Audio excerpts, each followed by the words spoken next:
Welcome to The Explainer. We're jumping right in today because we are looking at a deeply fascinating narrative straight from our source material.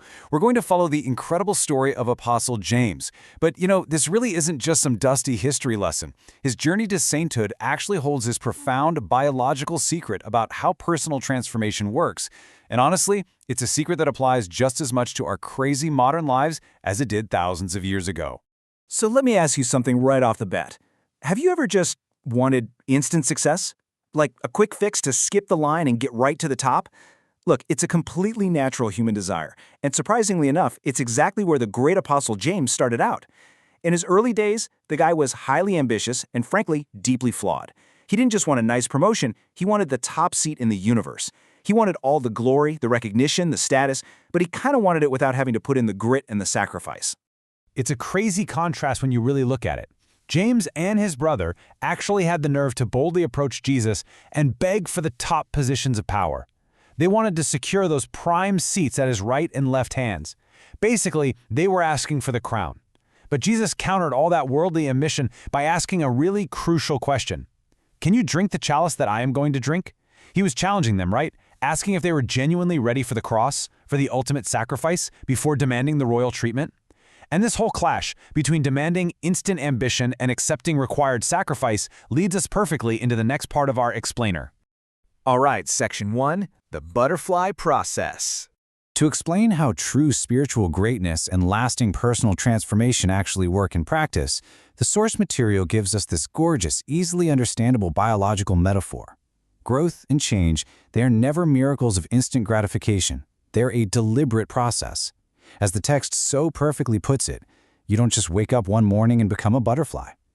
Just like the earth itself took millennia to form, our own personal growth, our character building, our spiritual refinement, it simply takes time. You absolutely cannot desire the fruit without growing the roots, and you definitely can't demand the destination if you refuse to travel the journey. We see this reality play out across the specific stages of a butterfly's life. First, you've got the caterpillar phase, crawling, consuming, totally focused on earthly things. Then comes the second step, the cocoon phase, and this represents a necessary period of isolation, preparation, and almost like a metaphorical death of the old self. You literally have to pass through this dark, transformative space before you can ever reach stage 3, which is taking flight as the butterfly. You simply cannot skip straight to having wings. Moving into Section 2, true greatness is service. This biological reality of necessary transformation completely mirrors the dramatic shift in James's own understanding of what it means to be successful. It really illustrates the core teaching that transformed him from a power-hungry follower into a saint.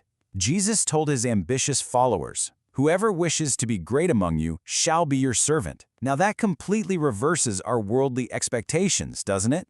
The world constantly tells us that greatness means having people serve you, waiting hand and foot on your every need. But this teaching flips the script entirely. Without that foundation of serving others, how much true spiritual success can you actually achieve?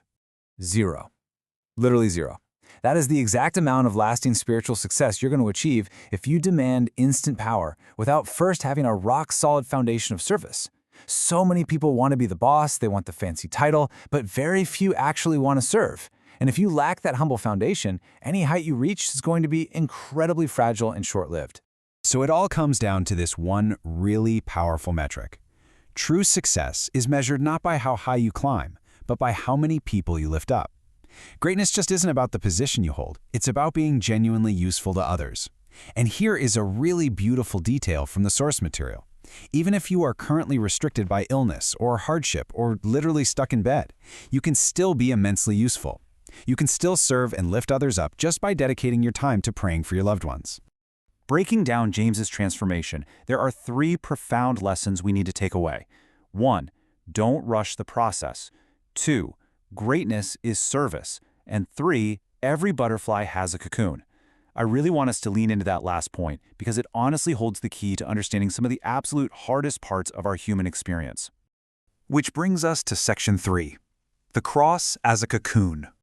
This concept directly addresses the real-life struggles we face every single day. We're talking about crushing debt, sudden illness, betrayals, deep loneliness.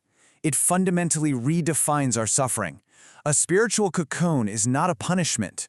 When you feel trapped in the dark with all your problems, it is so easy to feel like you've been totally abandoned. But we are reassured here that this is actually a necessary period of preparation. The darkness you might feel right now, it isn't a penalty. It's a quiet space where your roots are being forced to grow deeper so that your wings can eventually be built. To drive this point home, we have this incredibly memorable quote: God prepares the person before he provides the position. Just think about the logic there for a second. Giving a high-level position or massive success to someone who is unprepared and lacks character, it's disastrous. It's like handing the keys to a sports car to a child who doesn't know how to drive, or suddenly giving vast wealth to someone who hasn't learned the value of hard work. It only leads to a crash, a massive ego, or total ruin. You absolutely have to be prepared in the cocoon to handle the blessing. Which naturally leads us to ask this vital, biological, and honestly spiritual question: what actually happens if you open a cocoon too early? Like, what if you look at the struggling caterpillar and forcefully pull it out before it's completely ready? The tragic answer is that the butterfly dies. It absolutely needs the immense physical struggle of pushing its way out of that tight space to pump vital fluids into its wings and build up its strength. If you remove the struggle, you remove its strength entirely. In the exact same way, if all our hardships were instantly wiped away without us having to endure the process, we would severely lack the spiritual resilience and strength required to carry the very blessings we've been asking for. Finally, Section 4, Flying Towards God. This ultimate realization of purpose and strength is what capped off Apostle James's incredible journey. We can see the complete dramatic arc right here. He started with pure worldly ambition, literally begging for a throne. Then came the profound correction, where he embraced the cocoon, the cross, and the difficult call to serve others humbly. And ultimately, he achieved true greatness through martyrdom, becoming one of the very first apostles to give his life entirely for his faith. He stopped chasing a comfortable throne, and instead followed his calling to the absolute end. So the crucial takeaway for us from this explainer today is this: the cocoon is uncomfortable, but it is always necessary. We cannot hate our current cocoon. Don't resent the hard, painful process you might be enduring right now. Because whether it's a difficult family situation, a health crisis, or a personal trial, it is exactly in that darkness where the deepest, most important transformative work is being done. I want to leave you with this final, provocative question to chew on today. If you are in the dark right now, feeling the walls of your own cocoon, will you trust the process and allow your wings to be built? When we shift our perspective from demanding instant success to embracing the necessary transformation of our struggles, we can find this profound sense of comfort, immense patience, and ultimate purpose. Thank you so much for hanging out with me for this explainer. I really hope exploring this material brings a little more clarity and strength to your own journey today.